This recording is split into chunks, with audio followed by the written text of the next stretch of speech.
Ba ba ba da ba da ba ba da ba da ba ba da ba da ba ba da. Welcome back to our study of Leonardo da Vinci's The Last Supper. I should have thought about this beforehand, but whatever, we're just going to keep going. Today we continue to look at the apostles to Jesus' left on the table, and today we talk about the apostle Thomas. And as we look at Thomas, his face is actually closest on the left side to Jesus, and we don't really see much of Thomas. All we see is his face and his finger raised up in the air. Now we know about Thomas's character that he was a pretty impulsive person, and so this depiction fits, that he's standing up quickly, impulsively, and raising his finger in the air. And of course, we know that Leonardo da Vinci is a great master of artwork, so that finger is going to have multiple purposes or multiple symbolism around it. First, it could be, of course, that Thomas was an apostle, a great preacher of the good news of Jesus Christ. And so having that finger raised in the air is kind of like preaching. So that finger that he raised at the Last Supper in the future may be the same finger raised to preach the good news, to proclaim the glory of Jesus Christ. Perhaps another possibility is that it's a reference to Gospel of John, chapter 11, when Jesus is saying he has to give his life and he has to suffer and die. And Thomas is responding and saying, well, we'll go to die with you, we'll be with you. And so he's sort of trying to rally all of those behind him to follow him to say, we'll go with you in that.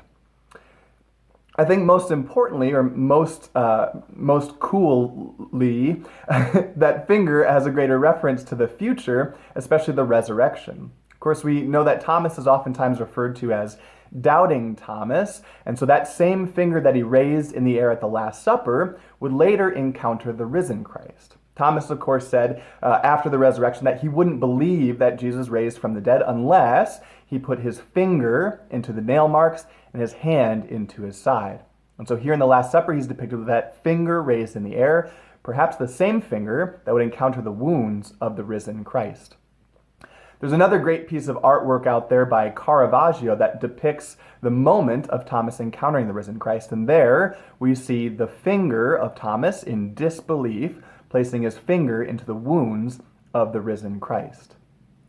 Now place yourself in Thomas's moment, and place yourself in Thomas's shoes in that moment of the Last Supper painting. There he is at the Last Supper, sort of impulsively saying, we're going to follow you, or we're receiving what you have to say in belief.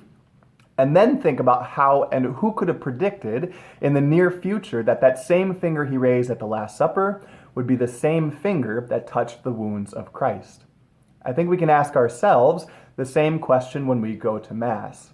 Who could predict that the same ordinary things that we bring to Mass, our ordinary gifts and talents, who would believe that the same hands that we have would in fact encounter Christ as well?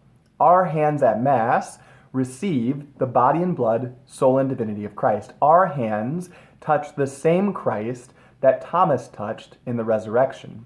Our hands that we bring to that table at Mass can then go do great things in encountering Christ outside of Mass afterward. We can be transformed as Thomas was at the Last Supper to go forward to do great preaching, to rally people behind us, to be able to actually touch the hearts of others and bring them to Christ. Our hands too encounter that same risen Christ. Thomas, a great figure in this painting, is given a pretty awesome gesture in the air to show us what we are capable of when we truly encounter Christ, when we truly encounter the risen Christ. And we too are invited to that table, and so we too encounter the same Christ that the Apostle Thomas did. Join us next time for the Last Supper painting as we move further down to the left, this time going to the Apostle Philip, who is sort of pointing at himself. Stay holy and stay healthy during these days, and God bless you. Ba ba ba da ba da ba ba da ba da ba ba da ba da.